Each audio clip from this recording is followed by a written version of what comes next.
अस्सलाम वालेकुम दोस्तों, सिंधी दोस्तनि जो तमामु घणो थोराईंदो आहियां जेके असांजी सिंधी चैनल जो जेको आहे वीडियो ॾिसनि पिया दोस्तों। असां सां गॾु सिंधी सकावत जो नौजवान दोस्त यंगस्टर ऐं SUP सां तालुक़ु रखंदड़ हिकिड़ो लीडर आहे।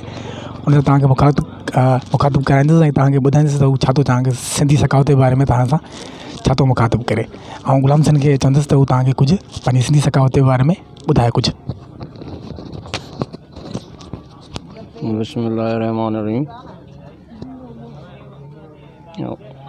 पाण SUP जो सीनियर नायब सदर तालके शाह करीम जो ग़ुलाम हुसैन ब्राह्मणी ही अॼोके ॾियारे जे हिसाब सां ऐं पूरी सिंध खे इन सखावती दावत ॾियणु थो चाहियां। पर मुंहिंजे तालके शाह करीम जी आवाम खे सिंधियुनि खे ही मुंहिंजो पैगाम आहे। अॼोके ॾींहं जे हवाले सां ही सखावती ॾियारो मल्हाइनि, इन जी पूरे तालके शाह करीम वारनि खे दावत आहे मुंहिंजे तरफ़ां इन ॾींहं ते शरीक थियनि। GA Sindh, GA Shah.